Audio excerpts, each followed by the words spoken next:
All right, today's information for some of you, or maybe a lot of you, I don't know, might be review. If you do crisis work or you work with families out there, depending on the agency or the practice that you run, this is probably going to be review to you. Some of you who work, and I know a lot of you, I saw again your names here, a lot of you work with problem gamblers. This may not be new to you either, but some of this might be new information to you. Either way, we hope it's helpful information to serve not only the problem gamblers and their families that come in, all families that you serve, because what we're talking about today is violence, domestic violence. And because of the pandemic out there, and I do want to thank Kelly Gage from the Illinois Department of Human Services. I got to give this to you. This was your idea. You said, hey, this would be a good subject to talk on. And I agree, and thank you for that. But because of COVID and the things that are happening and some slides and some quick research that I did, we need to be talking about this, and we need, in our field, we need to keep our eye out to keep families safe. So we're going to get into that. But again, I hope this is helpful information to you. We're going to talk a little bit about the effect the pandemic's had on this, but we're also going to make the gambling connection too. But because with problem gambling families, you know, intimate partner violence can be a big thing. So what are we going to talk about? Here's our agenda, and I've developed it.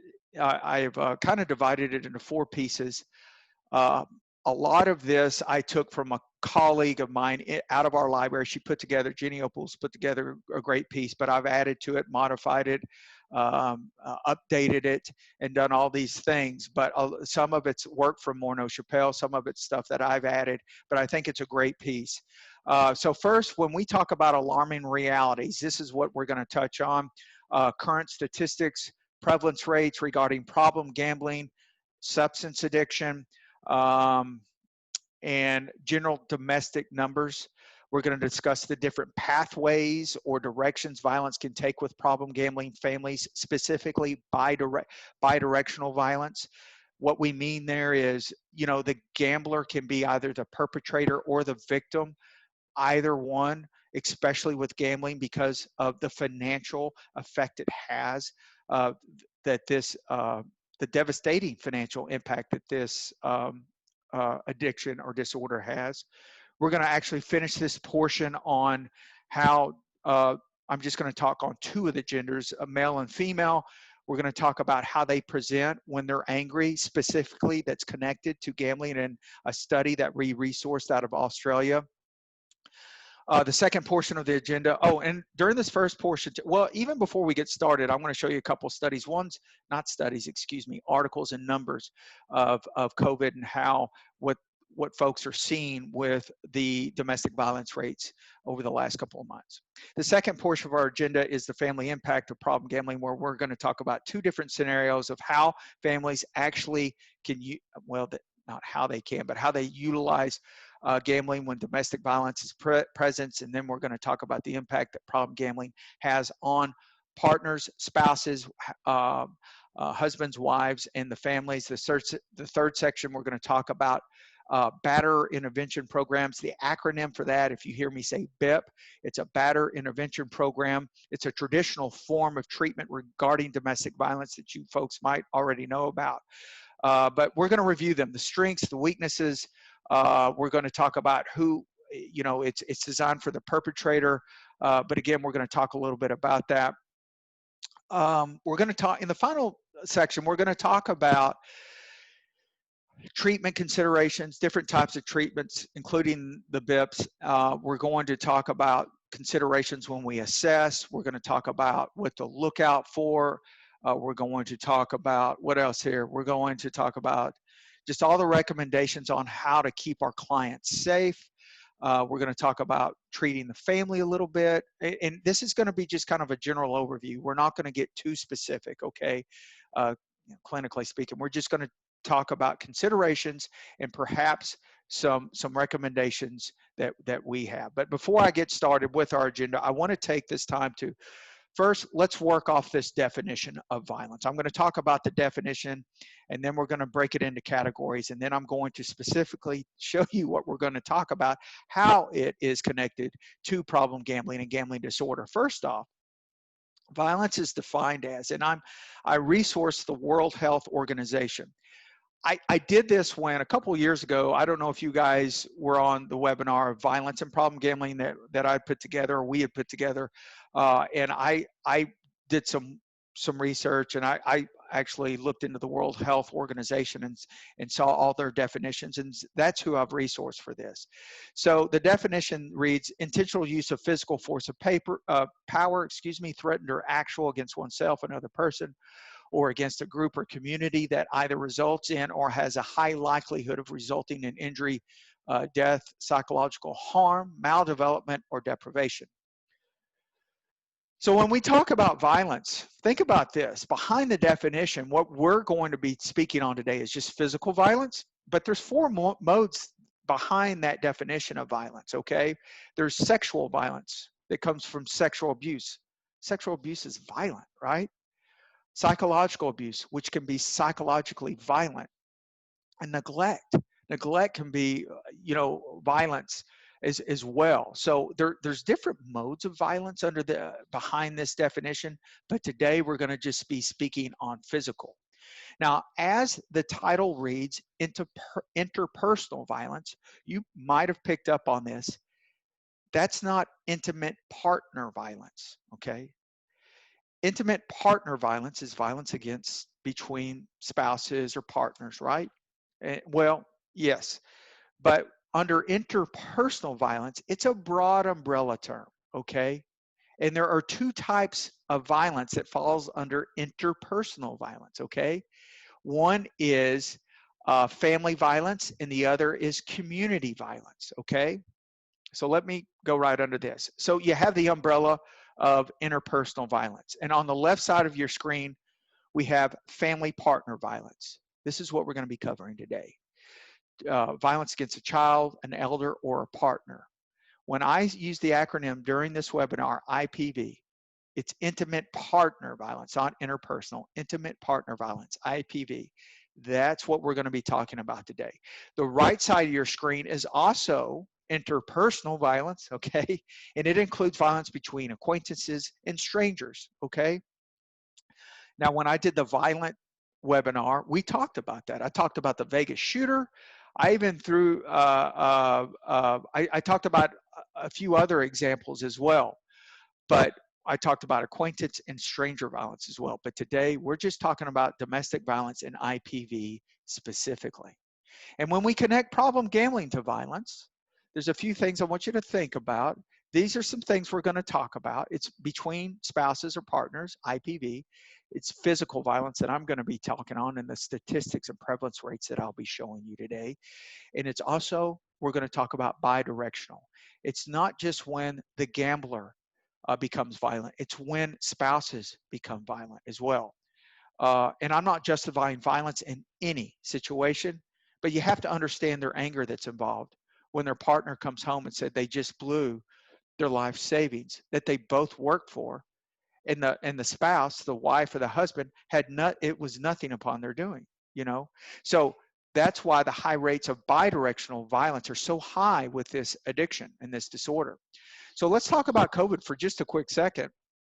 Now, before I say this happened to me on a webinar earlier this week.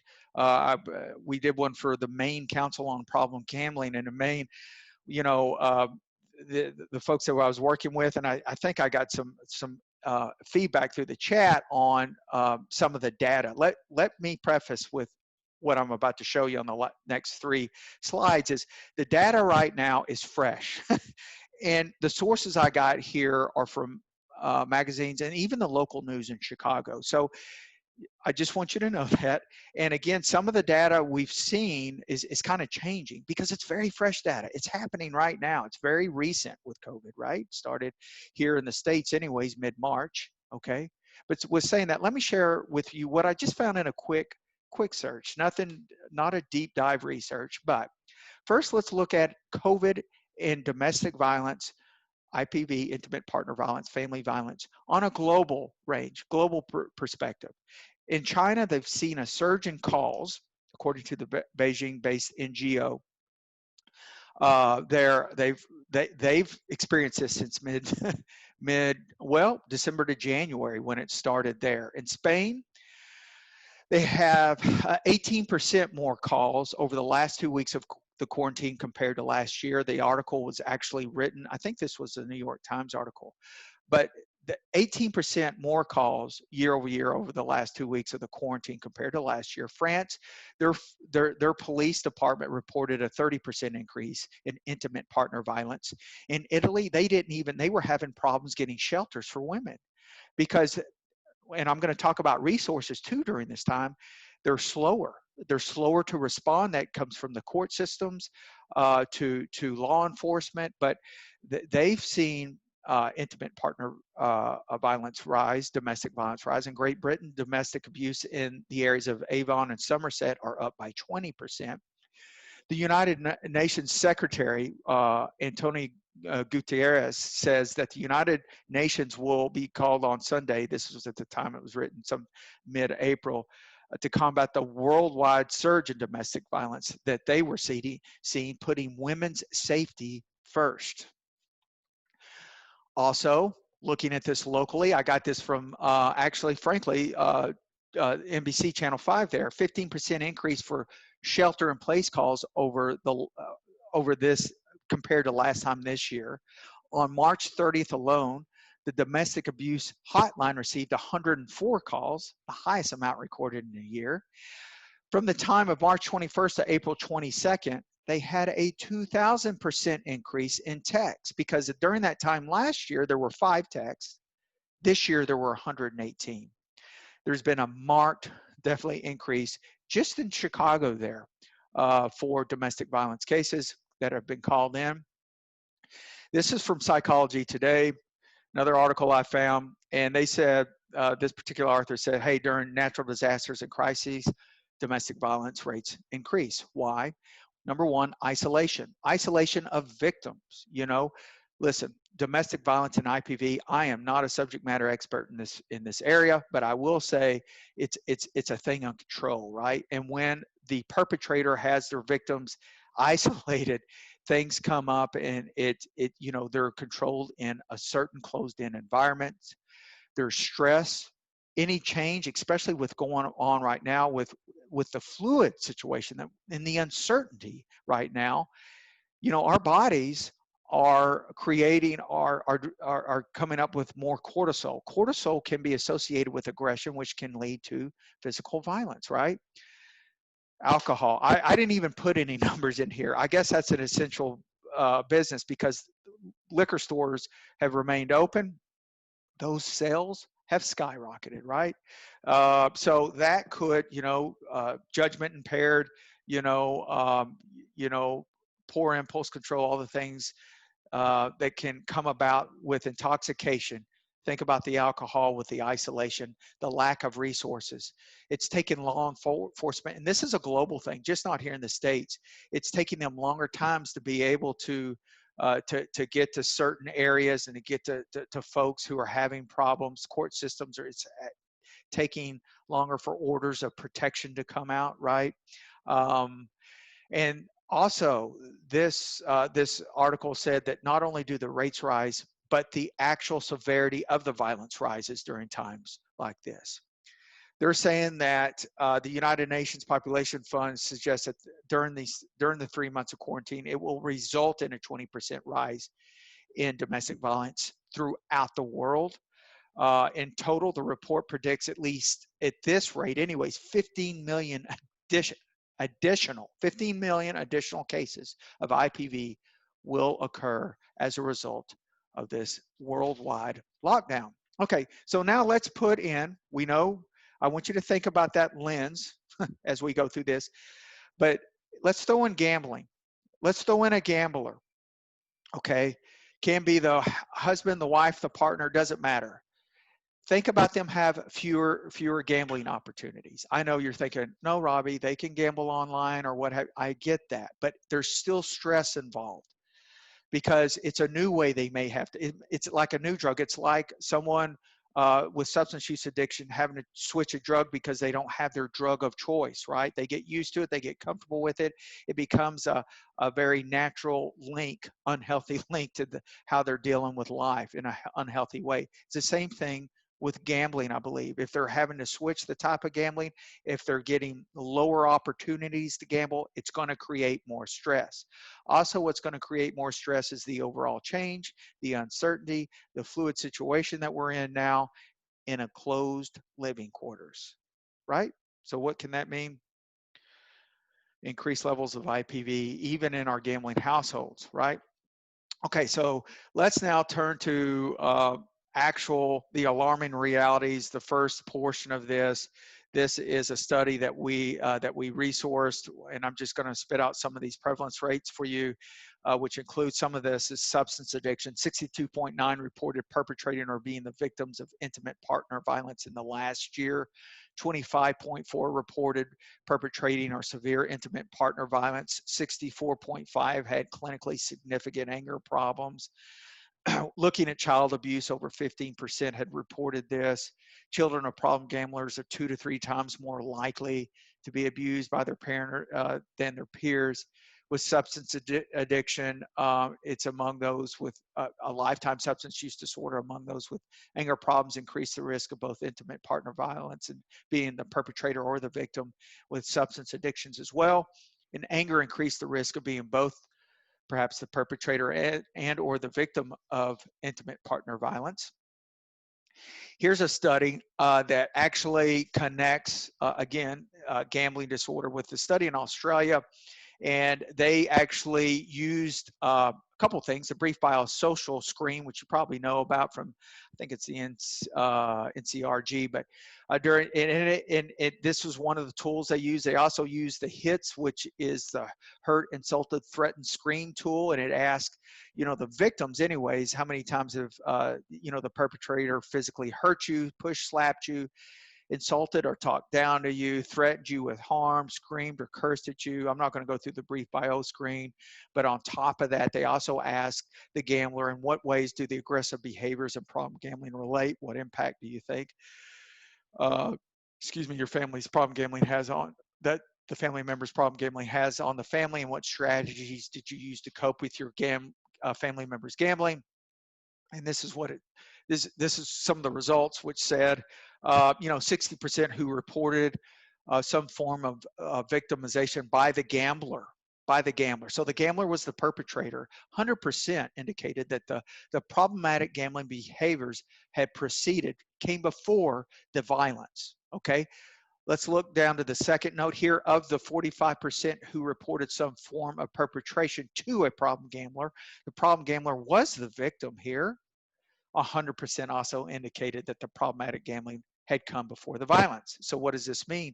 Well, in both cases where the problem gambler is either the perpetrator or the victim, the gambling behavior preceded the violent act, okay, perhaps acting as the trigger or the cause, which, makes sense, right? And by the way, this was a very small study in Australia, but it shows you something that even although there was a small amount of cases, from what I remember of this case, this still says something about how the gambling plays into this when it can act as the trigger for a couple of reasons.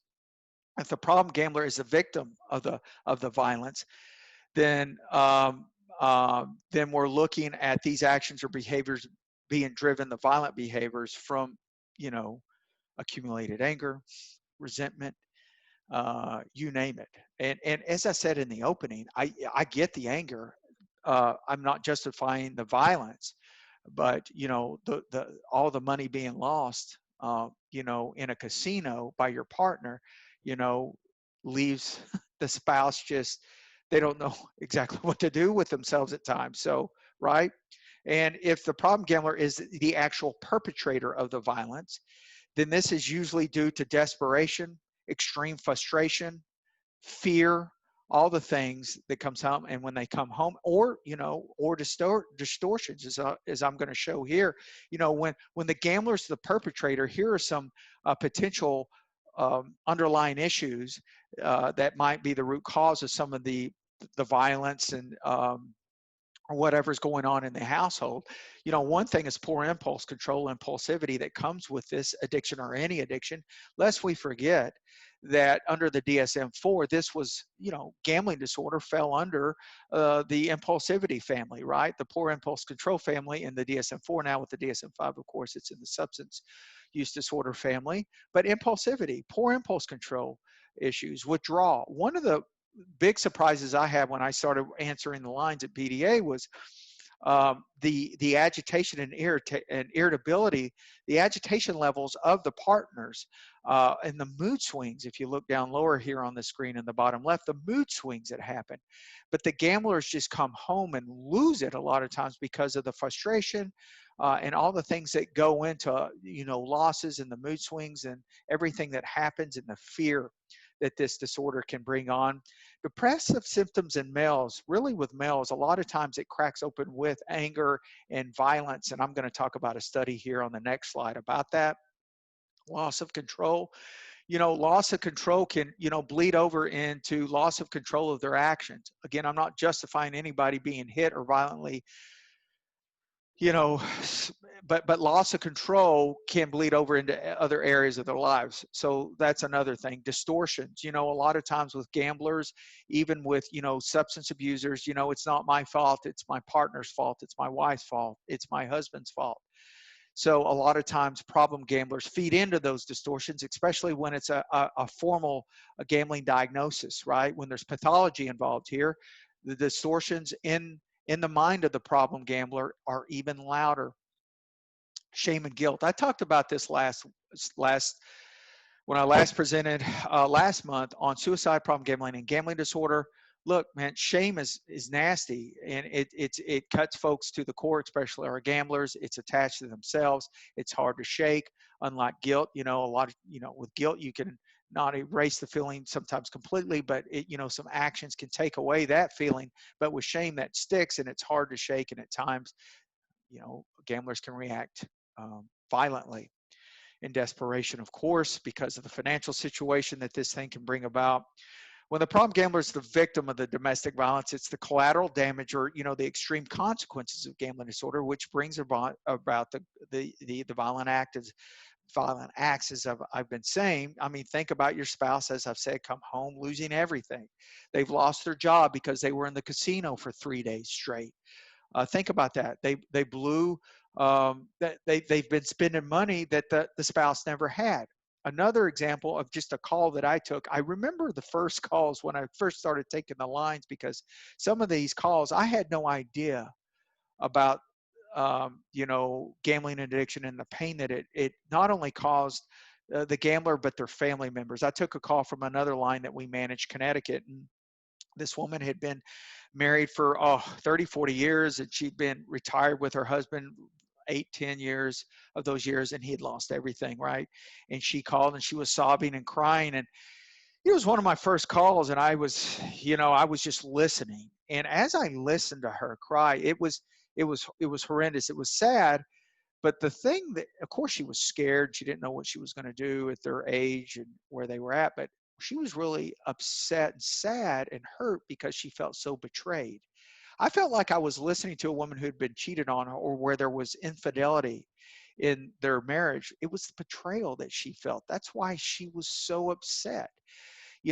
This is the map of a destruction. I think I've covered this. I bring this thing up because when you see this is what gambling tears into, right?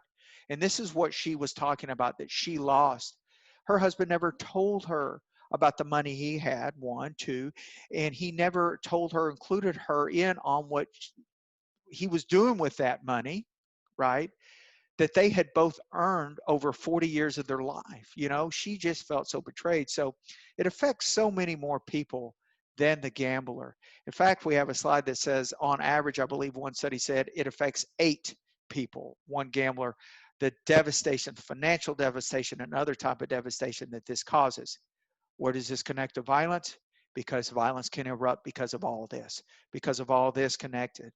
It gets into 401ks, it gets into retirement, it gets into all that is a fire plug, right?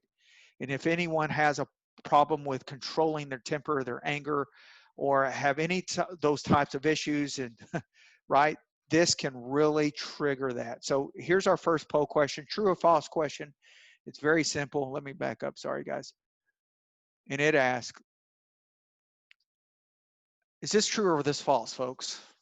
Mark A if it's true, B if it's false. The problem gambler can often be the victim in intimate partner violence situations related to compulsive gambling or gambling disorder. Is that true or is that false? We've got a lot of people answering real quickly. Thank you. True or false? Can the problem gambler actually be the victim of domestic violence?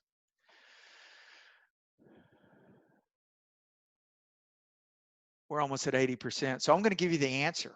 That's how, before I even cut it off, it's true. Of course it is. They can be the victim, they can be the perpetrator here. And we're going to talk more in detail about that. We're going to get one more that comes in. We're at 86%. I wanted to get to 90%. Okay, I gotta move on, guys. All right.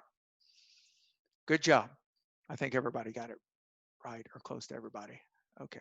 All right. So let's talk about the gender differences. I told you about that study I wanted to talk to you briefly about here. And it's about how, and I'm just talking on two genders here, men and women.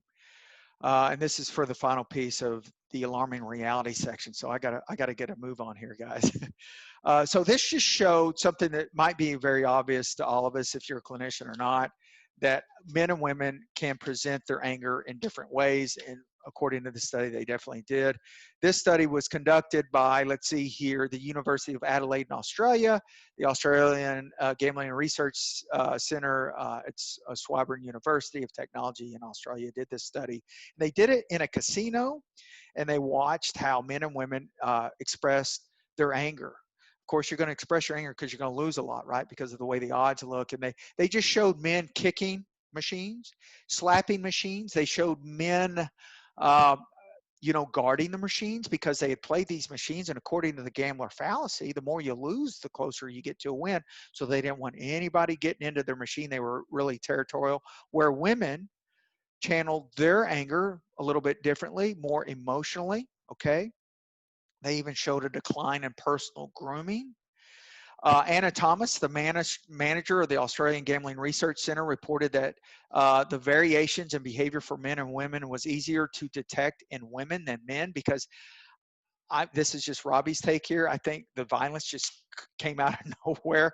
And she said they had to watch the men a little bit longer to see how they would react, maybe because they were trying to hold, kicking that machine in, right? So, I mean, what does this mean for clinicians? I think it's obvious that you already know a lot of times men are going to be more violent with their anger, even connected to gambling losses, than women. And this might be on a poll question coming up. Okay, so I thought you might find that interesting or obvious or both, right? How men and women I will tell you this too. Women can become violent as well. I want you to know that, and they can be the perpetrator or they can be the gambler. They can be the victim and the gambler as well. It's just not the husbands. Okay, so now let's look at how problem gambling can be a stressor or a coping mechanism when it's associated with problem gambling. So when domestic violence is present in the family, it's important to determine with a gambling family, or if there's a gambler in the family, right? If the problem gambling is actually the trigger or the actual coping skill, which is connected to the violence. So is the problem gambler actually compulsively gambling to deal with the violent situation at home, to escape it? Or is the problem gambling preceding the violence and causing the violent act, in response to, just like our earlier slide, right? Which is it? This is an obvious and important point when we're working with families that experience domestic violence situations that's connected to gambling. I think we need to assess for that to see how the gambling is played. It might be both, right? It could be both. It could be the coping skill. It could be the stressor. The gambler could be either the perpetrator, the victim, or both, right? All could be at play, but I think all is important, especially when we have a family who is struck with gambling disorder by one of its members, and we're trying to assess that situation, right? In addition, I wanted to show you this example of how problem gambling can actually exacerbate the relationship of someone who's married to someone who suffers from this addiction or this disorder. These female partners report excessive substance use, impulsive spending, somatic symptoms, and suicide ideation, which what does that do to the relationship? Relationship dissatisfaction, intimacy issues, communication issues, and difficulty in conflict resolution, which is associated with a greater number of emotional consequences, and then greater gambling severity by their partner, which again then turns back to excessive substance use, impulsive spending, increased somatic symptoms of the partner, the female partner, and suicide ideation, which again, so you get it, right? It's a tornado. It feeds upon itself and it makes things worse, right? Potentially worse. It intensifies the gambling. It intensifies the partner's or spouse's symptoms themselves, which in fact intensifies some of the relationship issues. Okay, so we're already at poll question number 2. I hope you are ready for poll 2, and it asks, it's multiple choice. So poll question number 2 asks, when coping with distress, women usually do what? Gosh, this is so easy. I made these so easy for you guys this time, right? Do they A, display more aggression than men, women? Do they B, tend to be more emotional and or show a decline in grooming? Or do women physically strike a slot machine after losing money, or is it none of the above? According to that slide I showed you with that study in Australia, we got about 68% voted. So when coping with distress, women do what? And this is tied to that study I just showed you. Do they A, display more aggression than men? Do they B, tend to be more emotional and or show a decline in grooming? Do they C, physically strike the slot machine after they lose money? Or is it D, none of the above? We're 75%. I'm going to try to get us to above 80% for this poll question. The answer is B. So if you haven't answered yet, mark B. They tend to be more emotional or show decline in grooming, right? Remember, the men struck the machines. They became territorial with the machines, and they didn't want anybody next to their baby, if you will, because they were due a win. And this study showed that, okay? All right, 87%. Good job, guys. And 81% answered correctly. And again, that's not to say that women, they can definitely be violent as well, okay?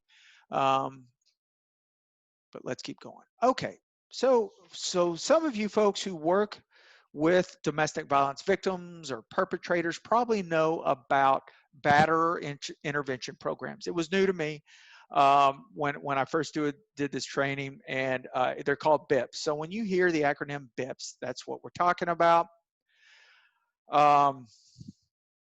So with BIPs, there's a couple of different two types of BIPs that are pretty much intended for the perpetrators.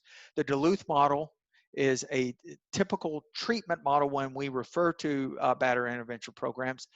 There is also a cognitive behavioral and couples counseling models that are available, but the Duluth model is more didactic in nature, and it aims to raise conscious levels and educate batterers regarding the patriarchal ideology. Now, specifically, it educates men on their attitudes concerning the perceived right to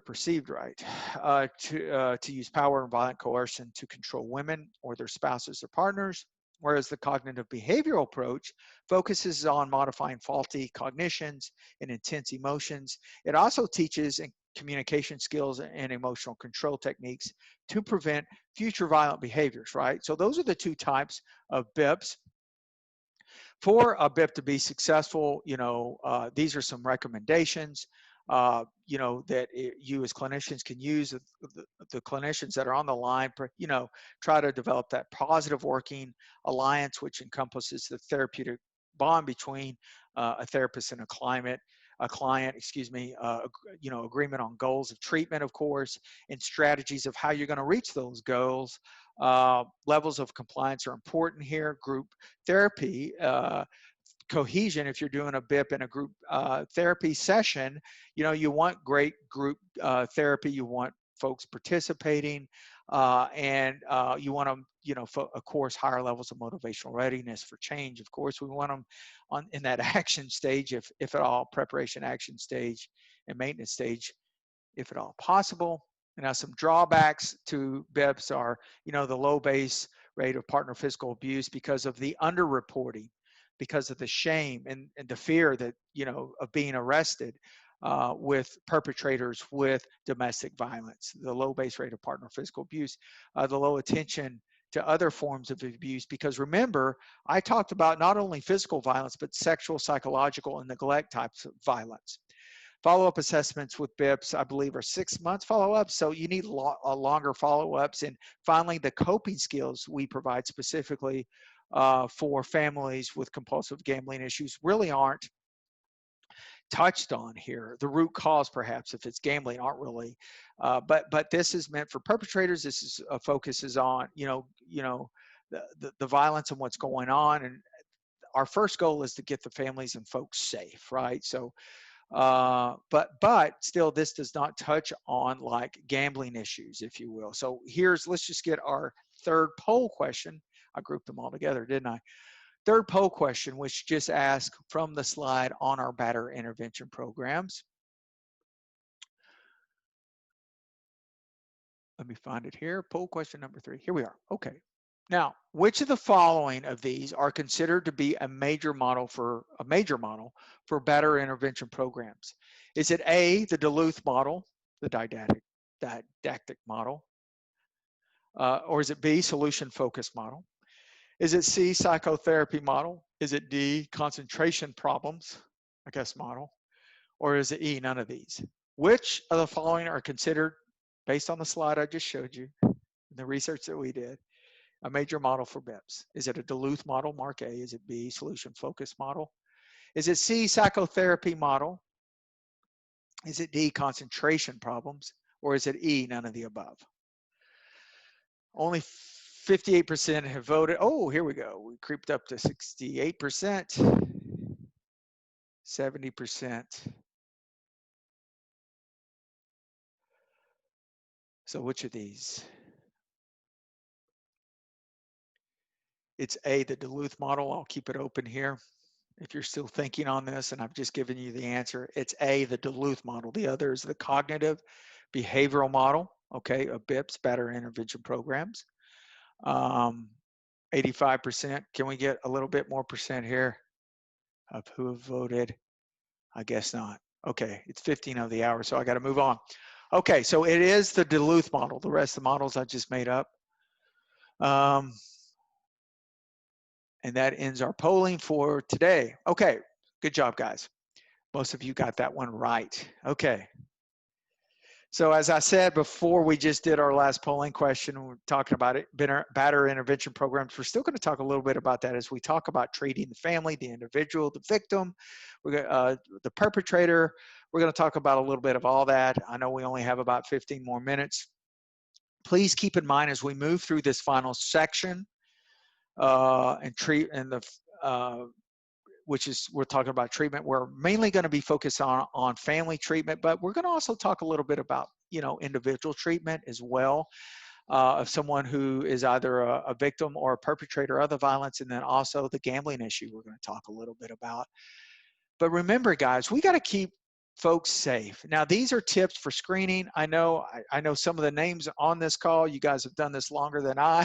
This is going to be a review for you. I know when I was doing crisis work here in Massachusetts, right out of grad school, in the emergency room, man, we had to keep our eyes and ears open with this stuff, right?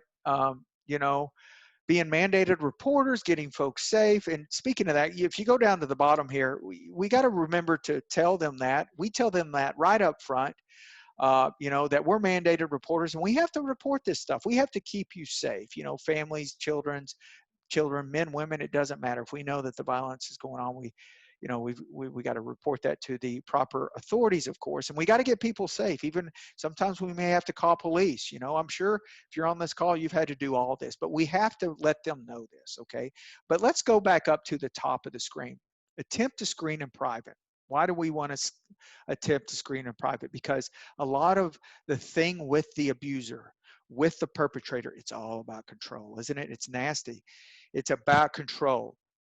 And a lot of you might have faced this, in your private practices or your agencies when you suspect that, your gut as a clinician, you expect that. When you see that, right, you definitely want to try to attempt in private. If you can't, you can't.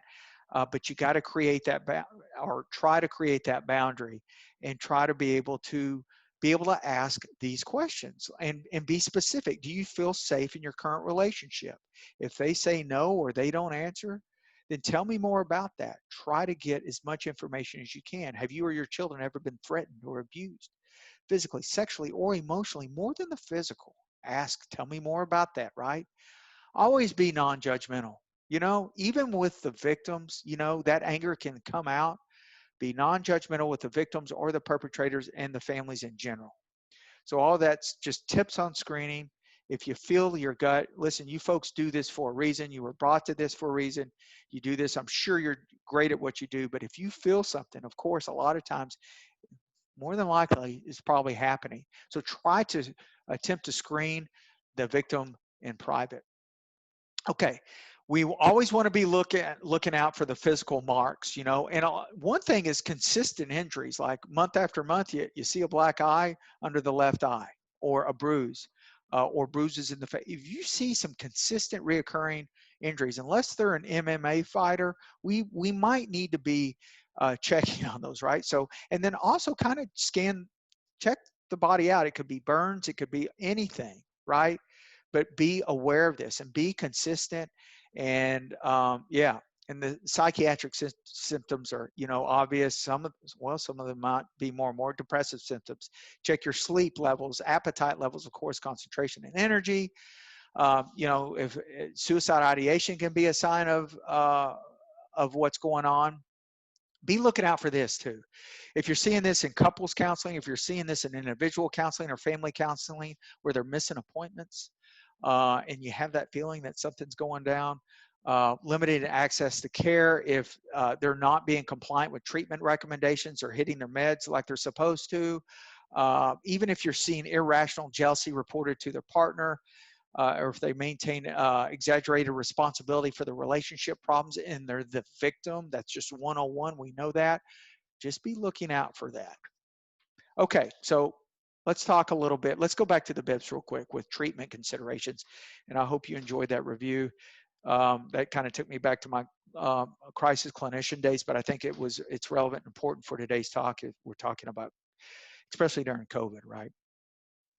Now, remember when we were discussing better intervention programs that there wasn't any actual coping strategies for the family or the victims of the abuse, because the relationship systems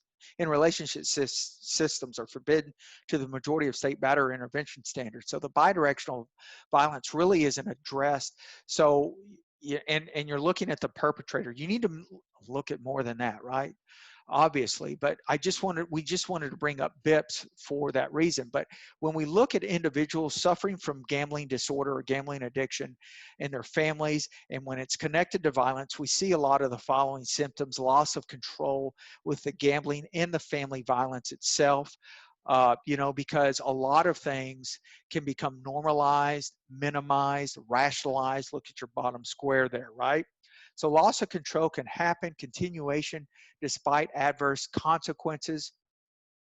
With tolerance and withdrawal, this is like a substance addiction. It takes more and more money to get that same amount of rush to win more and more money. But we know with the odds of the gambling, you're not going to win more and more money. You're just going to lose more money.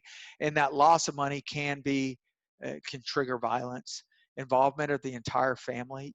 Gambling can, as I said, on average, a lot of times, the gambler affects 8 others of those close to them, financially and otherwise. So this involves the whole family, right? Now, how do we treat these presenting items as they're connected to the family?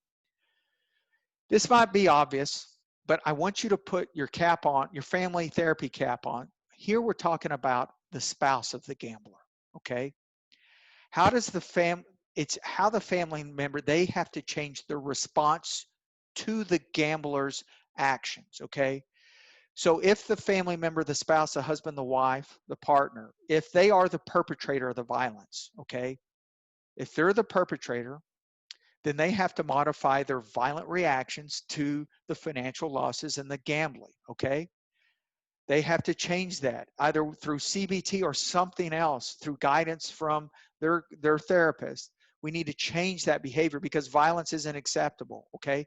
They may have to make a tough decision and draw a boundary, but and use some Al-Anon principles as well, but they need to change that violent reaction to the gambling. Now, if the spouse is the victim, then they have to make sure, again, if they're the victim of the violence, then they may need to make an easy decision. Well, maybe not easy in our eyes, but very challenging to them. They need to get themselves safe. They need to get their children safe, right? So they need to change their response, not only to the gambling behavior, but also to the violence, right?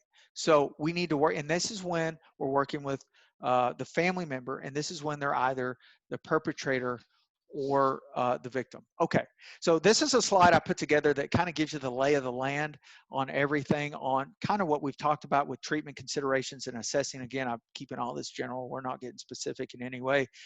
Starting with the top left, first off, let's look at who the perpetrator is and who is the victim, right? We're looking at the gambler spouse and the gambler themselves. That can be a good starting point when we're assessing. Who is, okay, and if we move over to the top right, problem gambling, is it the cause or the effect? Or is it both? Or is it either, right? Is the gambling coming before and triggering the violence? Or is the gambling coming after, used as an escape? Or are both happening? We need to know that. We need to know who's the perpetrator, who's the victim, and this is more in a family therapy setting. If we go to the bottom of this screen, bottom left, if we're talking about treating the individual, let's first talk about the perpetrator. Hey, a batterer intervention program can be a good first step, right? Yeah, I know some of it's psychoed and didactic in nature if it's the Duluth model, but cognitive behavioral model can be great, but that might be a good start, right? If they are, let's say they are the recipient of, they're the victim of the violence, then maybe we need to get them some help with their trauma. If they're the gambler, we're talking about CBT, motivational interviewing, 12-step facilitation through Gamblers Anonymous. If it's, the family that we're treating, we need to look at family therapy. We need to look at Gam-Anon. If not Gam-Anon, maybe Al-Anon. All those two bottom things are treating, either they're the victim or the perpetrator, either the gambler or the non-gambler. Those are all the considerations and choices that you might can see. Here are some additional recommendations. I'm sorry, I got 5 minutes left, so I got to kind of shoot through this. Hey, I'm in no way, I don't have a lot of experience working with folks with trauma. I would do a referral if someone came to me, and when we refer and connect clients to treat their trauma, their PTSD from a violent act, we might want to consider sending them someone that we know, that we trust, and that utilizes evidence-based approaches when treating clients that suffer from PTSD. And please remember, always keep safety up front and to the forefront of everything. That's number one. We got to get everybody safe. Then we're going to talk about treating the family. Then we're going to talk about treating the gambler.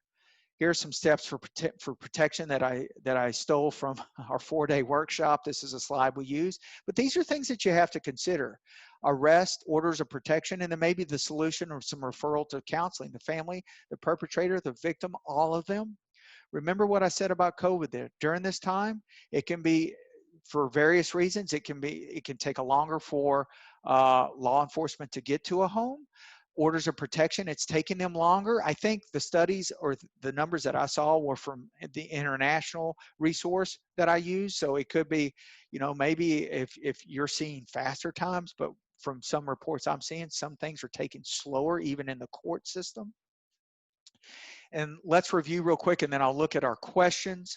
Remember, we have to be aware of intimate partner violence and the potential it has with problem gambling. I think we've hit on that. All the reasons. It can be the trigger, it can be the cause to try to escape, and it can be both. We need to consider the different scenarios of how it's connected. Does it happen before or after? As I said, is it bidirectional? Is it the gambler, Are they the victim or are they the perpetrator? They can be either. That's going to help us all the assessment stage so that we can get traction in setting up an effective treatment program for the family and the individuals. We need to assess accordingly. Remember our quick review that I just went over. We need to check for those visible signs, those consistent signs.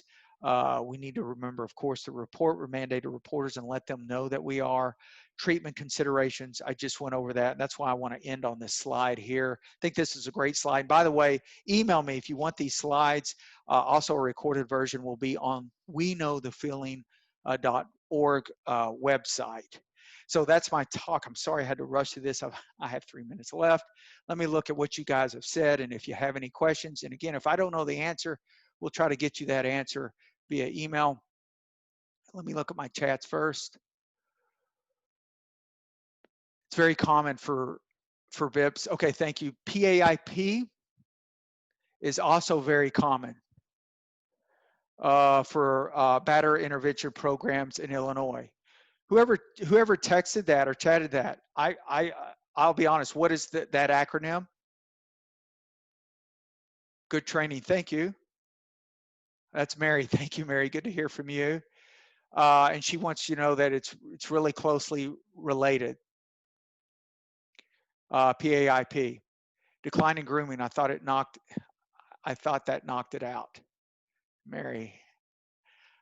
I would guess, and this is from Christine Maxwell. Thank you, Christine. I would guess numbers are even higher because more time around the abusive partner, being isolated with, yes, the abusive partner means it's also more dangerous for survivors and try to reach out for help. Thank you, Marie. Yep, I'm glad we talked about it too. And Nakasa says, thank you, Nakasa. Good to hear from you guys. That might have been Elizabeth. Bruce, hey Bruce, is IQ a factor with PrEP or victim? Is IQ level? I don't know. I honestly don't know. No, it's Annabelle. Okay, thank you, Annabelle. I'm unsure of that. Is IQ a factor? I guess with physical violence, I guess it could be, right? I don't have any evidence to back that. Maybe someone else knows about a study on that. And can you guys shoot me PAIP, Mary? You guys teach me. Okay, thank you. Thank you, Ellen. What if the perpetrator for Marie is in jail? Partner abuse intervention programs. Thank you. So Marie asks, what if the perpetrator is in jail? Should the partner and family attend treatment? I am not a domestic, as I said, I am not a domestic violence.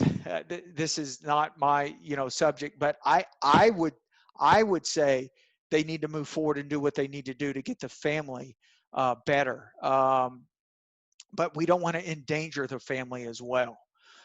So that's the balance you need to look at there. And we got another question on CEUs, and I didn't announce that, guys. The CEUs, we're moving through April now. I did want to give you an update. I have someone helping me with this. So we're moving through April, but we're also looking to automate the CEU process. So we're going to get caught up, and then once we're caught up, it's going to be a really quick process for you guys to fill your evaluations out. And then when you fill your evaluation out, we have a company right now working with us to be able to provide that CEU certificate right away. Any other questions? I think that's it. We only ran a minute over too. Let me see if I got another chat. Okay, I got the chat. Thank you, Marie. Can I see this training again online? It was very interesting. You bet. That's from Julio. Yes, this recorded version will be on weknowthefeeling.org. Okay, if you go under the For Providers tab, FOR Providers, the recorded version will be there. I'll have the slides. Just email me. I can send you the PDF. And yeah, this was a culmination of what we had in our library. I updated it, obviously, with the COVID stuff. I updated it before. I actually presented this to California a couple of years ago and, made all the connections to it. So You guys even taught me. Thank you for what you sent me. Thank you for the questions. Great questions, by the way. We have one more. Let's see here. Can you please send us your email again? I missed it on the first slide. Yeah, I can put this on. But guys, remember, if you've got a pen or you can type this, weknowthefeeling.org. It makes things very much more simple for you because you can go straight there. If you go to weknowthefeeling.org, guys, my name and number and email address are at the bottom center on that for providers page. Okay, but here it is again. Okay, there you are. Okay, guys. Well, listen, I hope you have a great weekend. It's really warm where I'm at here in Boston. It's actually it's humid, so it's nice. I hope in the great state of Illinois, in Chicago or downstate or wherever you're at, I hope you guys, I hope you're doing well. I hope everybody's safe. I do miss Illinois. I miss Chicago, of course, living there. So everybody be safe, everybody be healthy. Our next webinar is from Dr. David Ledgerwood. It's on gambling and the brain. Guys, it's great. He's wonderful. He's a world leading researcher. As you guys know, we've had him on before. He's going to be talking on Tuesday, June 2nd at noon Central Standard Time. Dr. David Ledgerwood, Gambling and the Brain. That's our next one that's up. It's been great seeing everybody's names and hearing from you. And it's been great. Thank you for the opportunity for me to show you and present this information. Thanks, guys. Have a great weekend, okay?